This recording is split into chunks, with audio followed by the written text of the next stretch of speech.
Hello everyone, welcome to Nayra study. अब आप सब कैसे हैं? आई होप कि आप सभी बहुत अच्छे होंगे और अपनी स्टडी को भी बहुत ही अच्छे से कर रहे होंगे। फ्रेंड्स, मैं नायरा स्वागत करती हूं आप सबका आपके अपने YouTube channel Nayra study hub पर। आज हम लोग क्या डिस्कस करने वाले हैं, तो चलते हैं सबसे पहले इसको जान लेते हैं। तो आपका जो विज्ञान का कक्षा शिक्षण हो जाता है, इसके हम लोग ऑब्जेक्टिव टाइप क्वेश्चंस को कंटिन्यू कर रहे हैं, ठीक है। तो आज भी हम इसको ही कंटिन्यू करेंगे और आज आप लोगों के जो ये पवन सीरीज के जो आपके क्वेश्चंस हो जाते हैं ऑब्जेक्टिव टाइप, ये कंप्लीट हो जाएंगे। इसके बाद हम लोग क्या चीज़ देखेंगे, तो इसके बाद हम लोग वेरी शॉर्ट टाइप क्वेश्चंस की तरफ चलेंगे।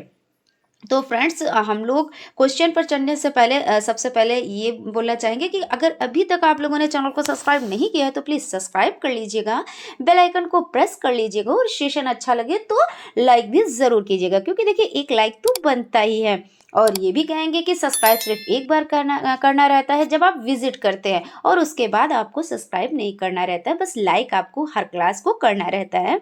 बाकी डिमांड भी यही है और कोई डिमांड आप लोगों से नहीं है, बस लाइक की डिमांड है। और बाकी आप लोग अपने फ्रेंड्स में शेयर ज़रूर करें।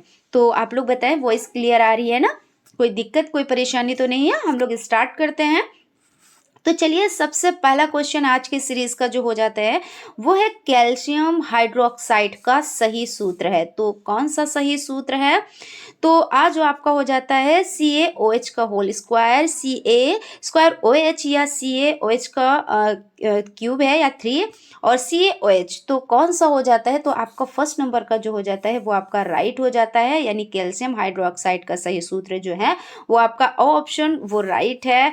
भौतिक परिवर्तनों में पदार्थ के अणुओं में परिवर्तन होता है, पदार्थ के अणुओं में परिवर्तन नहीं होता है, नया पदार्थ बन जाता है या कोई परिवर्तन नहीं होता है। तो इसमें आपका आंसर जो हो जाता है वो आपका बा ऑप्शन राइट हो जाता है। पदार्थ के अणुओं में परिवर्तन नहीं होता है। भौतिक परिवर्तनों की बात हो रही है, जैसे भौतिक परिवर्तन इसमें हम लोगों ने डिस्कस किया था पिछली क्लास में भी। जो रासायनिक परिवर्तन होते हैं वो भौतिक परिवर्तन होते हैं। इसमें क्या होते हैं, देखिए जैसे आपका क्या हो जाता है, जैसे कोई चीज़ है और वो उसी रूप में पुनः आ जाती है तो वो क्या होता है, भौतिक परिवर्तन। और रासायनिक में क्या होता है, वो चीज़ पुनः नहीं आ पाती। जैसे गन्ने का रस है और उससे आपने सिरका बना लिया, तो अब ऐसा तो नहीं है कि जो सिरका है वो फिर से गन्ने का रस बन जाएगा। या दूध है तो वो मट्ठा बन गया, और या दूध है तो मक्खन बन गया। आप उसको फिर से तो दूध ने नहीं परिवर्तित कर सकते, तो ये आपका रासायनिक परिवर्तन हो जाता है। जैसे कागज का जल जाना, कागज जल गया, आप दोबारा वो कागज तो नहीं हो पाएगा, है ना। तो ये क्या है, ये रासायनिक परिवर्तन हो जाता है जो पुनः आपको नहीं मिल पाता है। उसके बाद चलते हैं हम लोग अगले क्वेश्चन की तरफ। क्वेश्चन आपका हो जाता है, निम्नलिखित में से कौन सा प्रत्यावर्तित परिवर्तन है? दूध का फटना, मोम का पिघलना, मोमबत्ती का जलना, सब्जी का पकना। तो इसमें आपका जो बा ऑप्शन है, यानी निम्नलिखित में से कौन सा प्रत्यावर्तित परिवर्तन है? तो मोम का पिघलना जो हो जाता है वो प्रत्यावर्तित परिवर्तन हो जाता है। चलते हैं अगले क्वेश्चन की तरफ। निम्नलिखित में से कौन सा रासायनिक परिवर्तन है? कोयले को पीसकर पाउडर बनाना, कागज के बड़े बड़े टुकड़ों को छोटे छोटे टुकड़ों में बांटना, कागज का जलना, कांच की बोतल का टूटना। कौन सा रासायनिक परिवर्तन हो जाता? तो अभी देखिए डिस्कस किया कि भौतिक परिवर्तन और रासायनिक परिवर्तन। भौतिक परिवर्तन किया जो फिर से पुनः उस रूप में आ सकते हैं, लेकिन रासायनिक में ऐसा नहीं होता है। तो कोयले को पीसकर पाउडर बनाना, कागज के बड़े बड़े टुकड़ों को छोटे टुकड़ों में कर देना, कागज का जलना। अब देखिए रासायनिक परिवर्तन है तो कागज का जो जलना हो जाता है वो आपका रासायनिक परिवर्तन है, क्योंकि कागज जल गया, राख बन गई, उसके बाद वो कागज में नहीं तब्दील हो पाएगा, नहीं बदल पाएगा। जैसे कहते नहीं, लकड़ी जली भई कोयला, कोयला जली भई राख, जैसे कहते हैं। और मैं बिरहन ऐसी जली, ना कोयला भई ना राख। तो इसमें बताएं कौन सा भौतिक परिवर्तन है और कौन सा रासायनिक परिवर्तन है ना। तो ये हो जाता है। बाकी ऐसा भी है, चलते हैं, यहाँ पे बहुत ज़्यादा डिस्कस नहीं करते हैं, इतना काफ़ी है। उसके बाद चलते हैं अगले क्वेश्चन की तरफ। ज्वालामुखी का फूटना, मंद परिवर्तन, अनुकूल परिवर्तन, प्रत्यावर्तित परिवर्तन, अनियमित परिवर्तन। कौन सा आपका हो जाता है? तो अनियमित परिवर्तन हो जाता है, यानी ज्वालामुखी का फूटना अनियमित परिवर्तन है। यानी कि द ऑप्शन आपका क्या है, द ऑप्शन आपका राइट है। ठीक है, चलते हैं अगले क्वेश्चन की तरफ। दिन रात का होना क्या है, रासायनिक परिवर्तन है, प्राकृतिक परिवर्तन है, नियमित एवं प्राकृतिक परिवर्तन है या अनियमित परिवर्तन है, कौन सा परिवर्तन है? तो दिन रात का जो होना होता है वो भाई देखिए नियम के अनुसार ही होता है। और ये कैसे होता है? तो ये प्राकृतिक परिवर्तन है। ऐसा तो नहीं हम आप तो नहीं इसको कर पाते ना, तो ये प्राकृतिक है। तो ये प्राकृतिक परिवर्तन भी है और क्या है, नियमित भी है, कि मतलब एक नियम के हिसाब से दिन होता है और एक नियम के हिसाब से रात होती है। अम्ल वे पदार्थ हैं जो जलीय विलयन में H3O+ हाइड्रोनियम आयन बनाते हैं, जलीय विलयन में OH- हाइड्रोक्साइड आयन देते हैं, जलीय विलयन में हाइड्रोजन गैस बनाते हैं, या आपका हो जाता है जलीय विलयन में H3O+ हाइड्रोनियम आयन नहीं बनाते। तो नहीं बनाते यहाँ पे हो गया, नहीं बनाते यानी ये गलत हो गया। ठीक है, और जलीय विलयन में हाइड्रोजन गैस बनती है, ये आपका नहीं है। जलीय विलयन में OH- हाइड्रोक्साइड आयन नहीं देते, नहीं प्लस। फिर ये आपका है जलीय विलयन में H3O+ हाइड्रोनियम आयन बनाते हैं, तो ये आपका राइट हो जाता है, यानी कि ऑप्शन आपका राइट है। चलते हैं अगले क्वेश्चन की तरफ। आप लोग लाइक सब्सक्राइब भाई करते रहे। ये भाई देखिए बोलते हुए तो नहीं अच्छा लगता, ये तो इतना तो आप लोगों का फर्ज ही बनता है कि आप लोगों को हर एक चीज़ फ्री में प्रोवाइड होती है, तो आप लोग लाइक तो कर ही दें, है ना। अम्ल व क्षारों की प्रबलता निर्भर करती है उसके आयनन की मात्रा पे, क्वथनांक पर, अणु भार पर, तुल्यांकी भार पर। तो किस पे होती है? तो आयनन की मात्रा पर होती है। अम्ल व क्षारों की प्रबलता किस पे होती है? आयनन की मात्रा पर होती है। उसके बाद अगला क्वेश्चन हो जाता है प्रबल अम्ल क्षार वो है जो अम्ल में स्थायी हो, जिसका अणुभार अधिक हो, जो जल में अधिक आयनित हो, जिसका क्वथनांक अधिक हो। तो इसमें आपका जो हो जाता है, जो सा ऑप्शन है, जो जल में अधिक आयनित हो, ये आपका राइट आंसर हो जाता है। बाकी कहीं पे कोई डाउट हो, कहीं पे कोई कंफ्यूजन हो, तो आप लोग कमेंट करें, हम उसको क्लियर जरूर करेंगे। बाकी अगर कहीं पे भी और भी फिर भी कंफ्यूजन है तो आप लोग गूगल करके देख सकते हैं, क्योंकि हम हर क्लास में ये चीज़ बोलते हैं कि रिस्क मत लीजिएगा, क्योंकि एक एक नंबर बहुत ज़्यादा इंपॉर्टेंट होता है और एक एक नंबर में क्या होता है, कितने हम पीछे हो जाते हैं और कितना हम आगे हो जाते हैं एक नंबर से। लोग तो कहते हैं अरे एक ही नंबर की तो बात है, क्यों टेंशन लेते हो, लेकिन ऐसा नहीं है, एक नंबर बहुत मायने रखता है। इलेक्ट्रॉन दाता तथा इलेक्ट्रॉन ग्राही पदार्थों के मध्य उप सहसंयोजक बंध बनाने की प्रक्रिया क्या कहलाती है? जल अपघटन, उदासीनीकरण, आयनन अपघटन। तो क्या कहलाता है? तो देखिए ये आयनन नहीं बल्कि यह सहसंयोजी बंध है। और यहाँ पे आपको एक वो करना ही रहेगा, आपको ऑप्शन एक राइट करना ही रहेगा। बाकी आप इसको अपने स्तर से भी देख लीजिएगा। ठीक है, वैसे इसमें तो आपका माना गया है आयनन, और बाकी आप लोग ज़रूर इसको देख लीजिएगा और अच्छे से समझ लीजिएगा।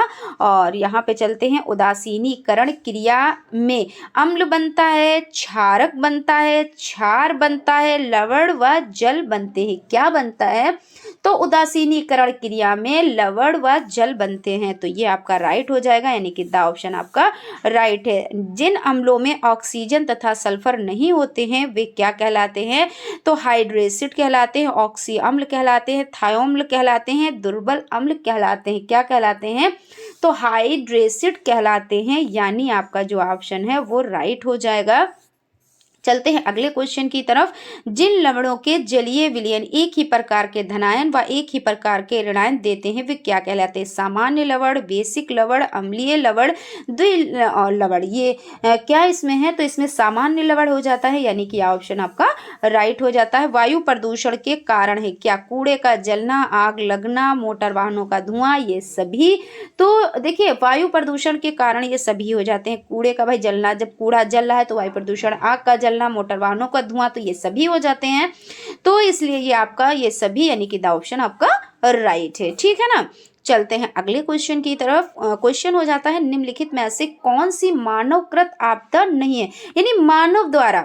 तो अग्निकांड, बम विस्फोट, रेल दुर्घटना या भूकंप। देखिए अग्निकांड क्या है भाई? मानव लगाता है तभी तो अग्निकांड होता है। बम विस्फोट, तो बम विस्फोट कौन करता है? मानव ही तो करता है। रेल दुर्घटना, भाई रेल को किसने बनाया? मानव ने बनाया। चलाता कौन है? तो मानव चलाता है। तो दुर्घटना किससे हुई? तो ये मानव दुर्घटना हुई। लेकिन भूकंप ये तो मानव निर्मित नहीं है, ये मानवकृत नहीं है, मानव ने इसको नहीं किया। ये आपदा तो क्या होती है? प्राकृतिक आपदा होती है। उसके बाद अगला क्वेश्चन हो जाता है, आपदा प्रबंधन विधेयक संसद में कब प्रस्तुत हुआ? तो सन 2002 ईस्वी में, सन 2003 ईस्वी में, सन 2004 ईस्वी में और सन 2005 ईस्वी में। कब हुई? तो यहाँ पे आपका आंसर है जो वो हो जाता है सन 2005 ईस्वी में। और अगर बात करें 28 नवंबर राज्यसभा, 28 नवंबर 2005 राज्यसभा और 12 दिसंबर 2005 लोकसभा। जनसंख्या विस्फोट का कारण है क्या है? अनियंत्रित जनसंख्या वृद्धि, नियंत्रित जनसंख्या वृद्धि, अनियंत्रित जन्म दर, अनियंत्रित जन्म दर एवं जनसंख्या वृद्धि। तो जनसंख्या विस्फोट का कारण क्या है? अनियंत्रित जन्म दर एवं जनसंख्या वृद्धि। ये आपका राइट हो जाता है ना। बहुत लोग क्या कहते हैं, बहुत ज़्यादा जनसंख्या हो, क्योंकि कुछ परिवारों में ये चीज़ें देखी जाती हैं, लेकिन ये चीज़ गलत होती है, क्योंकि जनसंख्या भाई जितनी ज़्यादा होगी उतनी ही दिक्कतें होंगी, उतनी ही परेशानियां होगी। सबसे बड़ी बात क्या होती है? सबसे बड़ी बात ये होती है कि जनसंख्या यानी परिवार उतना बड़ा होना चाहिए जितने को अच्छे से भरण पोषण कराया जा सके। ऐसा नहीं है कि ज़िंदगी भी गरीबी में जी जा रही है और बच्चों को प्रोवाइड भी कोई चीज़ नहीं कराई जा पा रही है। क्यों? क्योंकि भाई इतना धन ही नहीं है और ज़िंदगी गरीबी रेखा से नीचे ज़िंदगी जी जा रही है और बहुत सारा परिवार यानी बहुत सारी फैमिली भी हो गई। तो दिक्कतें तो होती ही हैं, है ना। इससे क्या होता है भाई, परिवार तो गरीबी में जी ही रहा है और देश भी तो हमारा गरीब ही हो रहा है ना भाई। खर्च होगा तो हमारे देश पे भी तो गलत फर्क पड़ता है ना। तो ये चीज़ हो जाती है। सुनामी का निर्माण होता है तो पृथ्वी पर प्लेट खिसकने से, चट्टानों के टूटने से, वैश्विक ऊष्मा से, पृथ्वी के नीचे खिंचाव और भिंचाव की हलचल से। तो क्या है? सुनामी का निर्माण जो होता है वो पृथ्वी पर प्लेट खिसकने से होता है, यानी कि आपका जो ऑप्शन है वो राइट हो जाता है। अगले क्वेश्चन की तरफ चलते हैं। क्वेश्चन आपका हो जाता है, आज का जो क्लास है बहुत ज़्यादा लॉन्ग नहीं है। क्यों? क्योंकि देखिए क्वेश्चन कुछ ही बचे हुए थे, तो हमने कहा पहले इसमें हम ऑब्जेक्टिव टाइप क्वेश्चंस करा देते हैं, उसके बाद कल से वेरी शॉर्ट टाइप क्वेश्चंस की तरफ हम लोग चलेंगे, उसको बारीकी से समझेंगे। और बहुत ही ज़्यादा इंपॉर्टेंट ये क्वेश्चंस हो जाते हैं। आप लोग इनको अच्छे से देखिए, अच्छे से तैयार करिए और प्रैक्टिस बहुत करिए, यानी रिवीजन बहुत करिए आप लोग, क्योंकि रिवीजन मस्ट होता है। आपने पढ़ लिया, कितना पढ़ लिया? बहुत सारा पढ़ लिया, लेकिन रिवीजन आप नहीं कर पाए ना तो चीज़ें बेकार हो जाती हैं। जब रिवीजन करते हैं तभी चीज़ें बेहतर से बेहतरीन बन पाती हैं। वैसे आप कितना भी पढ़ो, कहते नहीं 24 के 24 घंटे पढ़ो और एक चीज़ आपने एक बार पढ़ ली और उसको ख़त्म कर दिया और बोले हमने तो बहुत पढ़ाई की, ऐसा नहीं। आपने जितना पढ़ा है आज, कल उसको मिला के रिविज़न करें, कल जितना पढ़ा है आज और कल को मिलाकर रिवीजन करें। यानी क्या होता है, जितना आप पीछे से रिवीजन करते चलेंगे उतनी ही आपकी तैयारी अच्छी होगी। और एक दिन ऐसा आएगा अगर आपको कोई प्रॉब्लम भी हो जाएगी, क्योंकि होता है सभी के साथ ऐसा होता है कि कोई ना कोई प्रॉब्लम आ जाती है, घर में कोई ऐसा फंक्शन वगैरह या कुछ भी ऐसा होता है या कहीं जाना रहता है या कुछ भी रहता है, तो ये नहीं है कि अरे एग्ज़ाम की डेट भी आ चुकी है और हमने तैयारी भी नहीं की है और कैसे एग्जाम देंगे, क्योंकि तैयारी तो आपकी पहले से हो चुकी है। अब आपको क्या सिर्फ रिवीजन करना है, अब रिवीजन कर लेंगे तो ये चीज़ हो जाती है। चलिए भाई हम लोग अगले क्वेश्चन की तरफ चलते हैं और ये आपके लास्ट सेकंड क्वेश्चन और लास्ट क्वेश्चन, बस ये 2 क्वेश्चन आपके रह गए हैं, इनको भी हम लोग कंप्लीट कर लेते हैं।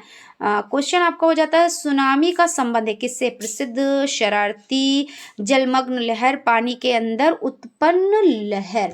तो सुनामी का संबंध जो हो जाता है वो पानी के अंदर उत्पन्न लहर से होता है। किससे होता है? पानी के अंदर उत्पन्न लहर से होता है। और उसके बाद आज की सीरीज का लास्ट क्वेश्चन, और आपका जो पवन सीरीज है इसमें भी आपका ऑब्जेक्टिव टाइप में लास्ट ही क्वेश्चन है।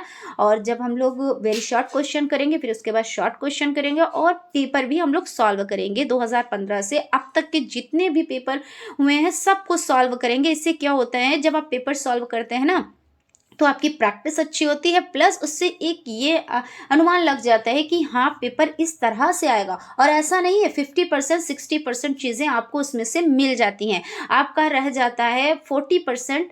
तो आपका जो आप तैयारी करते हैं उससे आपका हो जाता है। तो आपका ये तो नहीं कहेंगे कि 100%, क्योंकि 100% तो सब लोग नहीं कर पाते, कितना भी बंदा अच्छा हो, कितना भी पढ़ाई में हो, लेकिन 100% चीज़ें तो सभी को नहीं आती हैं। ये जो कहता है कि हमको 100% आती हैं तो यानी वो क्या करता है, वो गलत बोलते हैं, है ना, क्योंकि 100% चीज़ें कभी किसी को आ ही नहीं सकती। और आपने देखा होगा एग्जाम हॉल में, अरे हमको तो ये कुछ नहीं आ रहा, शायद इनको बहुत कुछ आ रहा होगा।